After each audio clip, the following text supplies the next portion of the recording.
les choses dès maintenant pour que à la suite ça se passe bien.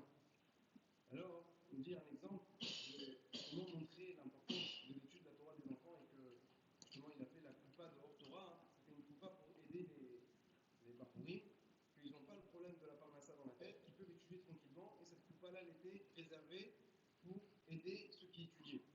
On dit que pour montrer le kavod, le kavod de la Torah, une fois il est venu dans le Maral, il a vu où le Rav enseignait à ses élèves, il a vu que les tapis où les élèves étudiaient dessus, ça, ils étaient un petit peu abîmés, c'était un petit peu déchiré. Alors le Rav, il a dit au gamin, il faut changer les tapis, il faut que les élèves étudient dans des conditions qui sont bien, qu'ils étudient tranquillement. Alors le gamin, il a fait comprendre qu'après les enfants, parfois ils déchirent, les enfants, parfois ils s'amusent. Et alors après, à chaque fois, on va reacheter. Le Rav lui a dit, écoute, si tu ne vas pas les changer tout de suite, je vais prendre les méraglim du Sefer Torah, l'habit qu'on entoure de Sefer Torah, je vais le prendre du Sefer Torah et je vais les mettre pour que les enfants puissent étudier dessus. Tellement l'importance des enfants, il dit, quand les enfants ils vont étudier la Torah, c'est encore plus important qu'un Sefer Torah qui est dans le Echal et qu'on n'étudie pas dessus. Le but c'est quoi? C'est que la Torah, donc les enfants ils sont très importants. Donc le gamin il a tout de suite compris, il a changé les tapis. Autre histoire qui nous montre encore l'importance qu'il donnait à l'étude de la Torah des enfants, c'est une fois il y avait un jeune homme qui est venu de Zardis et que sa mère il lui avait dit voilà, tu dois ramener avec toi, il a donné une somme d'argent, il dit tu dois acheter à n'importe quel prix Masechet Brachot. Avant les livres c'était pas comme aujourd'hui on trouvait facilement, c'était plus compliqué. Donc il est parti à Djerba, il a cherché le livre pour acheter le livre qu'il avait besoin, Masechet Brachot.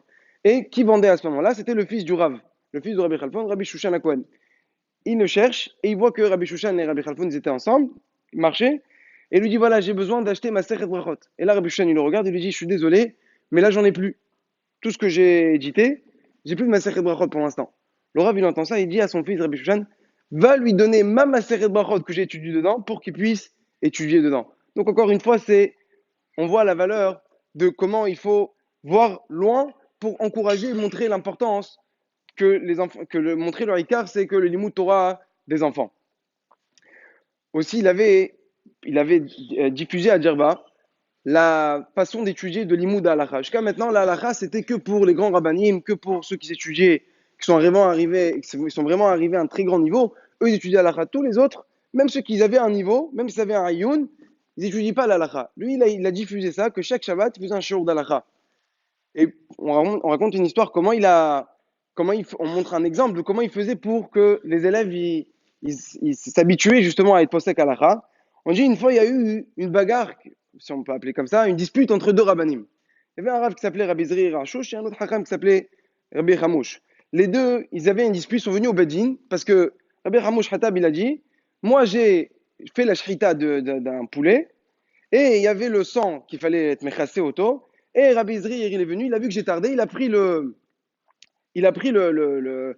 hafar et il a couvert tout le sang. Il y a marqué dans le Shulchan Aruch que celui qui prend une miswa de son ami doit lui payer un saras de ouvim, doit lui payer 10 pièces d'or parce qu'il m'a pris la miswa. Alors Rabbi Zri il répond, il dit c'est vrai que je l'ai pris, mais d'un autre côté, j'ai un petit peu participé à la miswa parce que quand il a fait la shrita, il a aiguisé le couteau, il m'a demandé de vérifier après lui est-ce que le couteau il était bien caché. Donc moi aussi j'ai participé à la miswa.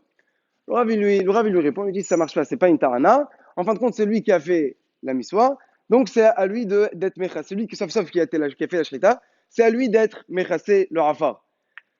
Alors après ça, il dit, donc le Rav, le Rabbi Hamouch, il dit à Rabbi Zri, il dit, la seule façon pour que je le pardonne, il faut qu'il me donne du mérite dans les livres qu'il faisait sortir Rabbi Zri et Rachouch. Je veux aussi mériter, au lieu qu'il me paye de l'argent, il me donne des miswot. Il me donne que j'ai un mérite dans cette édition de livre.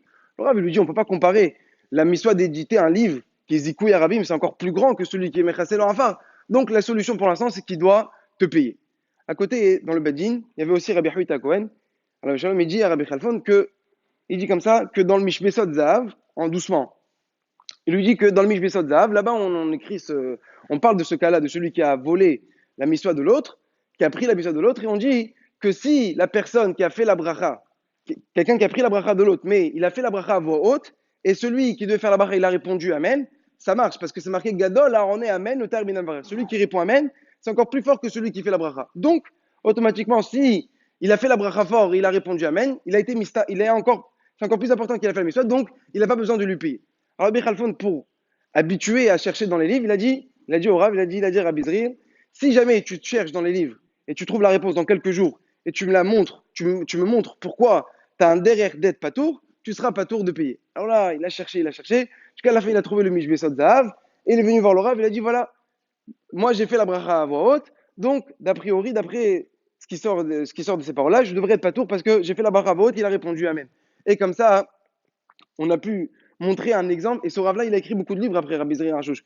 Donc c'était une façon comment de montrer que on doit habituer les bonnes façons depuis qu'on est le plus jeune, et comme ça, quand on continue dans ce chemin-là, là, on avance, Mazrat Hashem, dans les chemins de la Torah.